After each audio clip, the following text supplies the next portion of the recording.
Well, well, well. Hello, beautiful people. You know, somebody told me once that first impressions are everything. And, someone just got a first impression of you that broke every bone in their brain. Somebody, and I mean somebody who was standing right there close enough to count the stitches on your smile, got the most inexplicable marrow-deep, can't-shake-it feeling that what they were looking at wasn't entirely human. Not in a run-for-your-life kind of way. Oh, no, no, no. In the kind of way that made every nerve ending in their body snap to attention, like little soldiers who just realized the general showed up unannounced. Their skin went electric.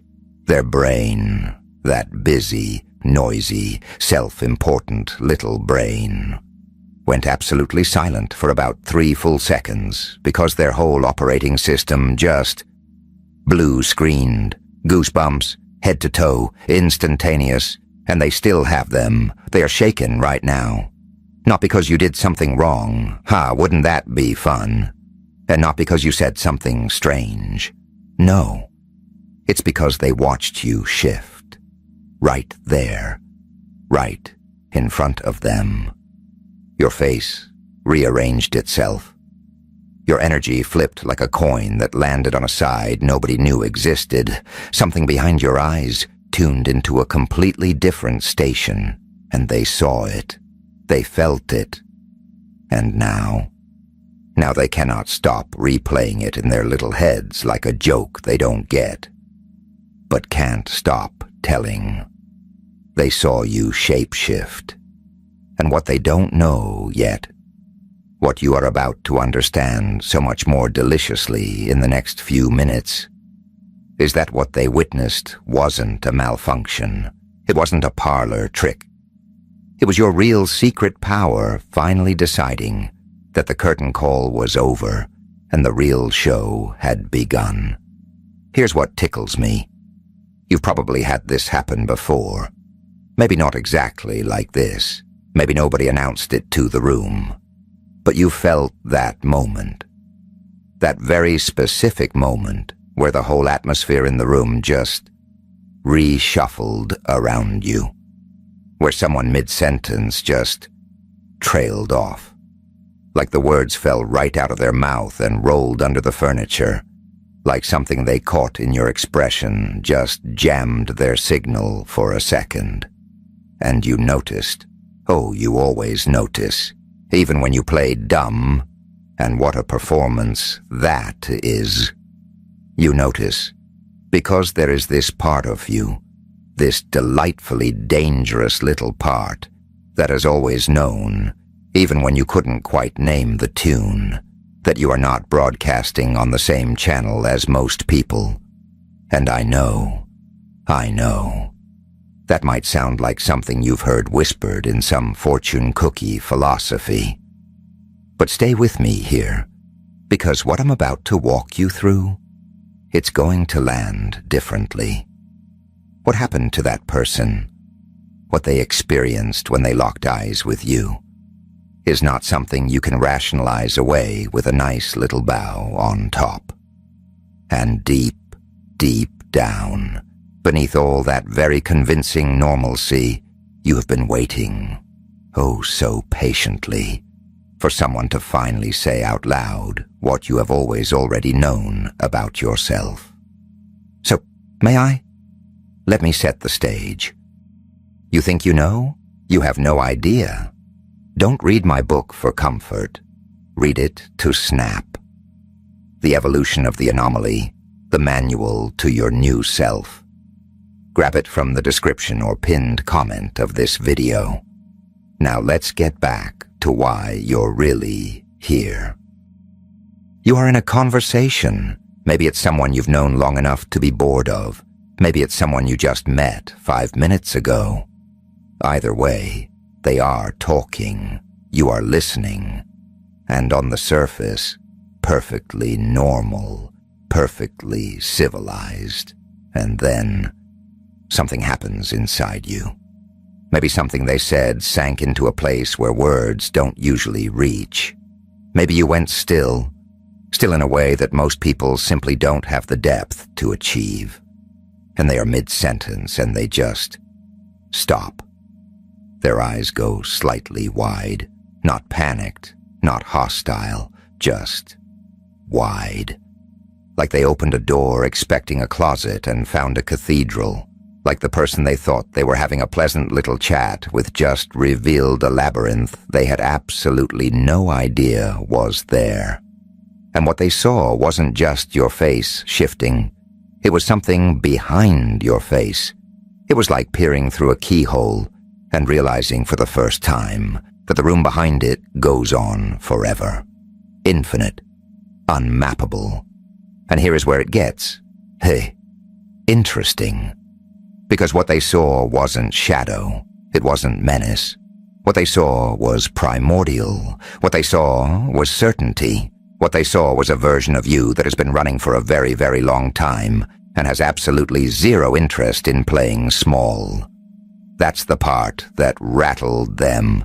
Not you, the real you, the fathomless you.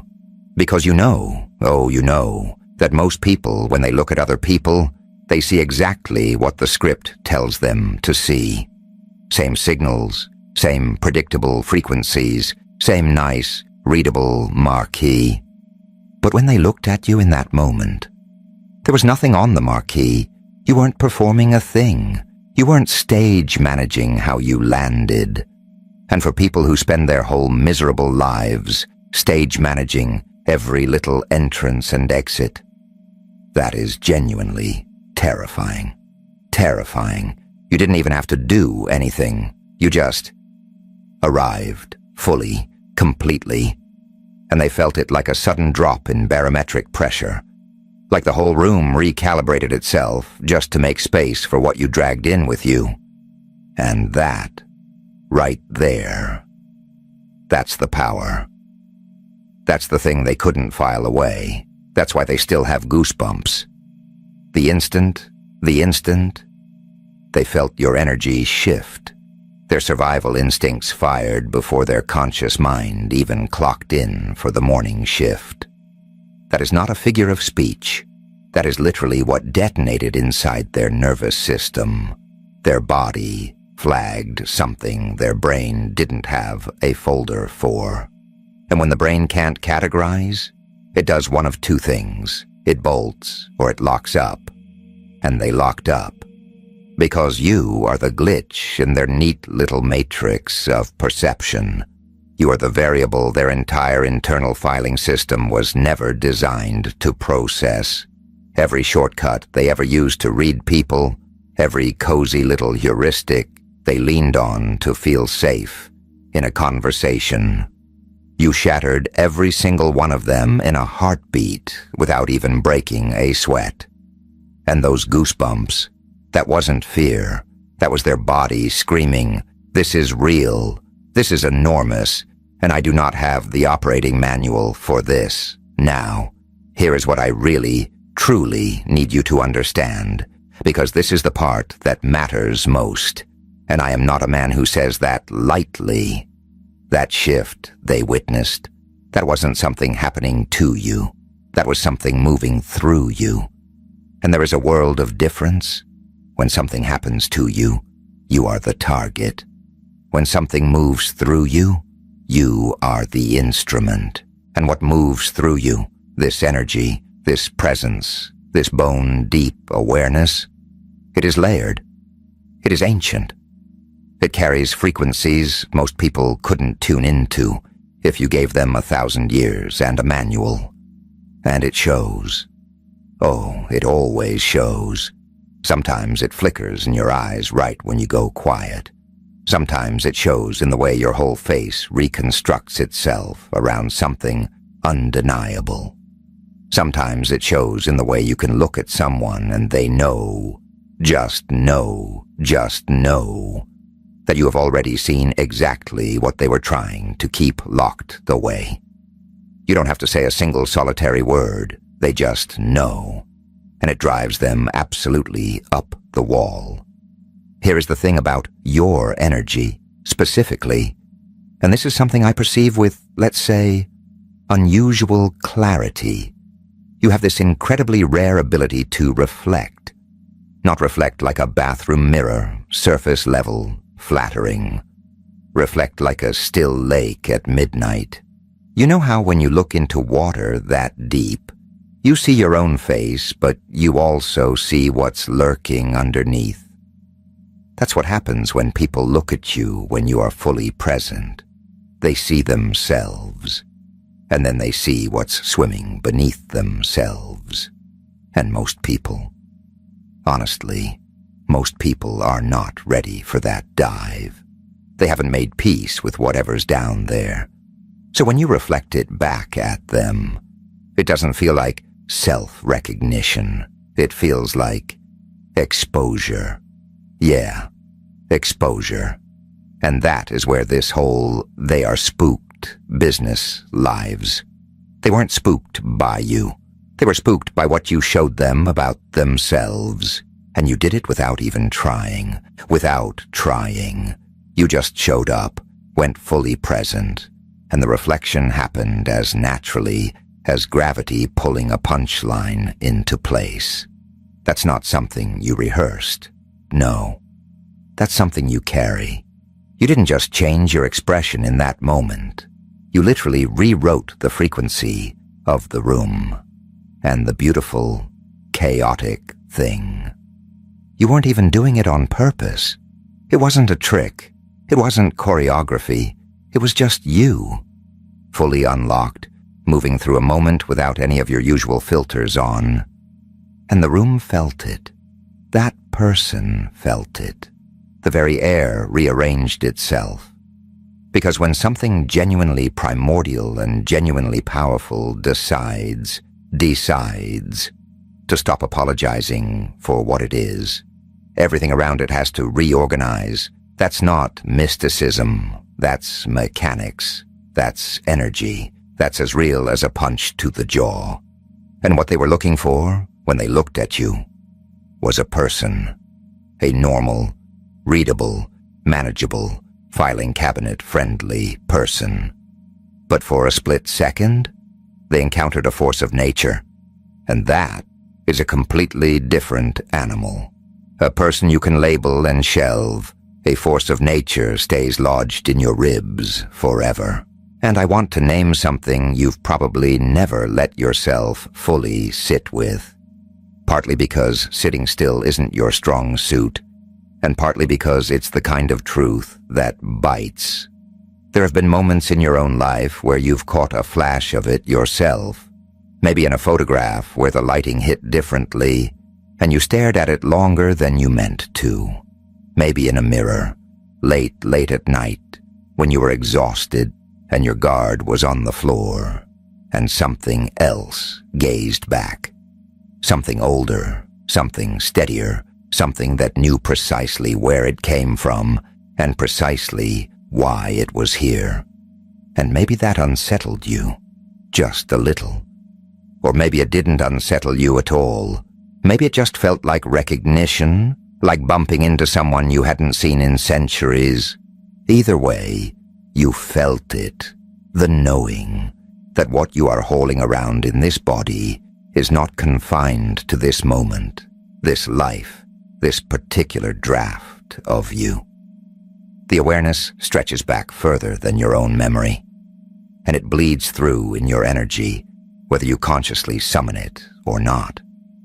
That's why people can sense you before you even cross the threshold. That's why conversations reroute themselves the moment you sit down. That's why someone can be completely lost, and one sentence from you, one real, true, unscripted sentence, lands in them like a compass needle snapping north.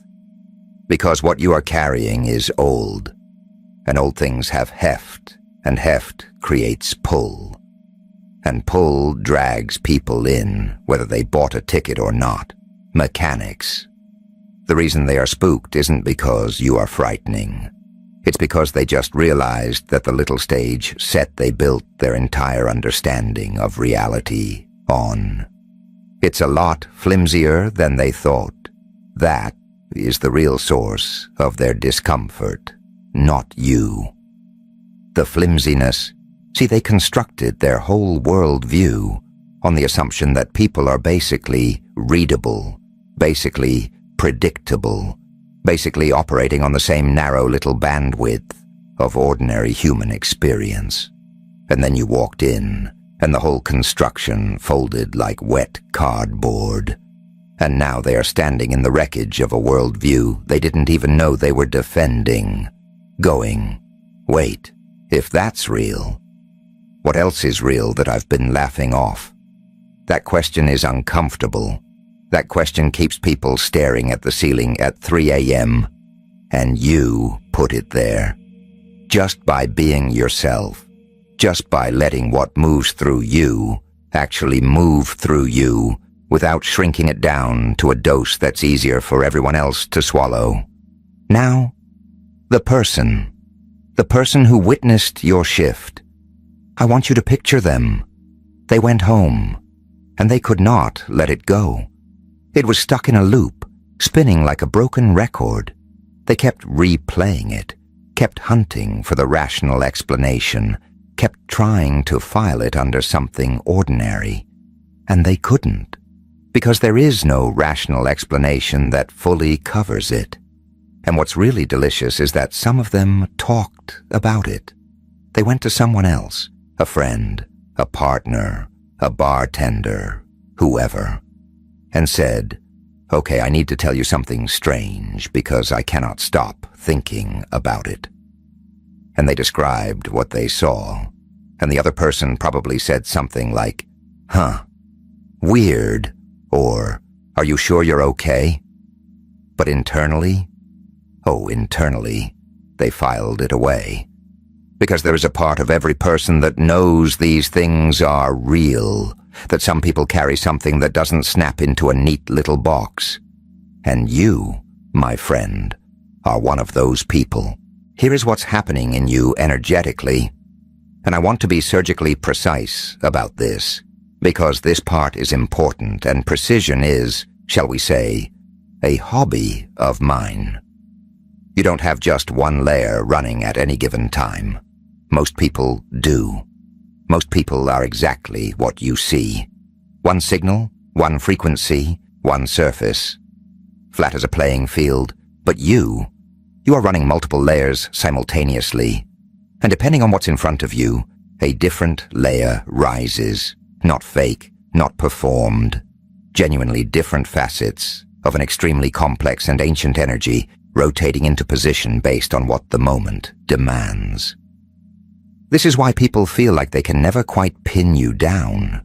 This is why someone will say, you seem different today, when nothing on the surface has actually budged an inch. It's not inconsistency, it is range. It is the kind of range that most people will only stumble across once or twice in a lifetime. In a person who makes them finally, viscerally understand what the word presence was always supposed to mean. And someone has been watching you lately. Not in a creepy way. Oh, who am I kidding? A little in a creepy way. But in an I cannot look away way. In a trying to crack the code way. They are comparing moments, collecting data points, trying to construct the blueprint that explains you. And every time they think they've got it, you do something that detonates the blueprint and they have to start from scratch. And the frustrating, gorgeous thing is, they will never get that blueprint to work. Because you don't operate from a blueprint. You operate from something far older and far less obedient than logic. And that drives people like that absolutely mad. Delightfully, irreversibly mad. But it also makes them incapable of stopping. There's something else I want to say, and I think you need to hear this directly from someone who knows a thing or two about wearing more than one face. The fact that you have this power, this depth, this ability to shift and reflect and carry primordial knowing in a modern body. That is not an accident, and it is not a curse. Even when it has felt like a curse, even when you spent years trying to dial it down, make yourself more legible, more comfortable, more digestible for the people orbiting around you. Even when you convinced yourself that being easier to categorize would make your life simpler. It didn't work, did it? No, because this isn't a feature you can disable. It's not a mask on top. It is the face underneath all the other faces. Trying to shut it off is like trying to make a volcano polite by putting a tablecloth over it. The fire doesn't go anywhere. It just waits. Your power is no longer a secret. It is a bonfire that leaves people speechless, standing there with their mouths open like trout. It has always been there, underneath the pleasantries, underneath the effort to blend, underneath all the years of compressing yourself smaller so the room could stay cozy. But it kept showing up anyway, because it is the core. In moments you didn't choreograph, in conversations that suddenly veered somewhere you never intended, in the way someone held your gaze just a beat too long, like they were trying to decode something that doesn't have a code. That was the bonfire burning through. And now, it's not sneaking through the cracks anymore. It's just on full blaze, and the people around you are feeling the heat, whether they have vocabulary for it or not. Some of them are leaning in, some of them are backing away. Both reactions mean exactly the same thing. They felt it. They felt it. And here is what I really, truly need you to take away from this. And take it from a man who understands a thing or two about being, shall we say, misunderstood. You have spent so long making peace with the fact that not everyone will understand you. But what you haven't fully swallowed yet is this. You were never meant to be understood by everyone. You were meant to be witnessed. There's a difference, and it's a big one. Being understood means being dismantled into digestible little pieces, something manageable, something that slides neatly into a pre-existing slot. Being witnessed means someone actually beholds the full scope of what you are, and can hold it without needing you to be smaller. Most people cannot do that. Most people will reduce you, file you, rationalize you, or sprint in the opposite direction. But a small number, a beautifully chaotic few, will witness you, and those are your people. Those are the ones who don't spook easily. Or if they do spook, they lean in instead of bolting, because something in them recognizes what you carry. Something in them has known it since before memory had a name. And the person who watched you shapeshift, the one who still has goosebumps, somewhere underneath the confusion and the slightly rattled energy, there is recognition there too. There is a part of them that knows. They just bumped into something real. And that is going to do something to them over time. It's already doing something to them. They are not going to be the same after that moment. And that's not your mess to clean up or explain or apologize for. But it is the truth. Your presence does that. Your presence rearranges things. Not because you are trying to, not because you are performing a single thing, but because what you carry is genuinely transformative. And people feel it, whether they have the dictionary for it or not. You don't need to shrink. You don't need to make yourself more breathable, more predictable, more palatable for people who aren't built to sit with depth. You stay in your power. You let the shift happen when it happens. You let people get their goosebumps. You let them be spooked for a minute. Because the ones who are meant to stay, oh, they'll stay, promise. They will stay, and they will witness you. You being fully, unapologetically, mysteriously, anciently yourself. And that is the most powerful thing you can possibly offer this world. Not in spite of the fact that it rattles people. Because of it. Because what you are reflecting back is true. And truth, when it hits someone who has been running from it, it feels exactly like that. Cold skin, hair at attention, 3 seconds of complete, deafening silence. Goosebumps. Yeah, that's you. That's your real secret power. And it's just getting started. Huh.